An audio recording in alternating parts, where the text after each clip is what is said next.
ઝઘડિયા તાલુકાના લીમોદરા ગામે પંડિત દીનદયાળ ગ્રાહક ભંડાર બંધ કરાવવા ગ્રામજનોની માંગ। રેશન કાર્ડ દ્વારા લોકોને રાહત ભાવે અનાજ, તેલ, ખાંડ જેવી જીવન જરૂરિયાતની વસ્તુઓ વાજબી ભાવે મળી રહે તે માટે સરકાર માન્ય વાજબી ભાવની દુકાનો જે પંડિત દીનદયાળ ગ્રાહક ભંડારના નામથી ચલાવાય છે તેના દ્વારા લોકોને રેશન કાર્ડ થકી રાહત દરે આવશ્યક વસ્તુઓનું વેચાણ કરવામાં આવે છે। ઝઘડિયા તાલુકાના લીમોદરા ગામે આવેલ સરકાર માન્ય વાજબી ભાવના દુકાનદાર દ્વારા લોકોને મહિનાની છેલ્લી તારીખોમાં અનાજનું વિતરણ કરાતું હોવાના આક્ષેપ સાથે ગ્રામજનોએ આજે ઝઘડિયા મામલતદારને આવેદન આપીને આ દુકાન બંધ કરાવવા માંગ કરી હતી।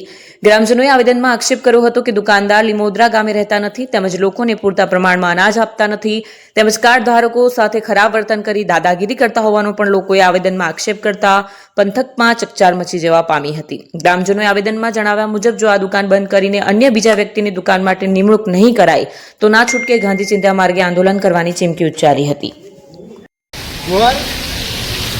આજ રોજ લીમોદરા ગામના સરપંચ અને આખા લીમોદરા ગામના ગ્રામજનોએ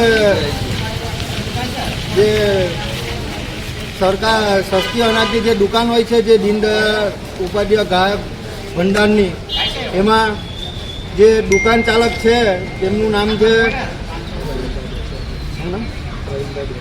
પ્રવીણભાઈ બેચરભાઈ વસાવા।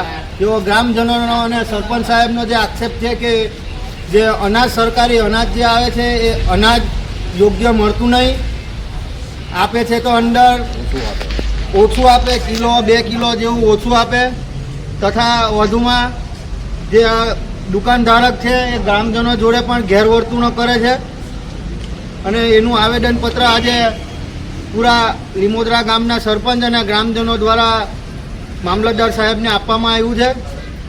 અમારી એક સામાજિક કાર્યકર્તા તરીકે અને ગામના સરપંચ વતી કહું છું કે આની યોગ્ય નિષ્પક્ષ તપાસ થવી જોઈએ અને કાયદેસર કાર્યવાહી થવી જોઈએ। જો દિન 5ની અંદર આની પર કાર્યવાહી નહીં થાય તો 6થા દિવસે આખું લીમોદરા ગામને લઈને આ જ મામલતદાર ઓફિસે અમે ધરણા કરીશું।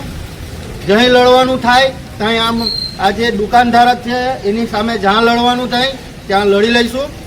જોહાર। તમારી આસપાસ બનતી ઘટનાઓથી માહિતગાર રહેવા ઝઘડિયા ન્યૂઝ ચેનલને લાઈક કરો, સબસ્ક્રાઇબ કરો અને બેલ આઇકન દબાવો।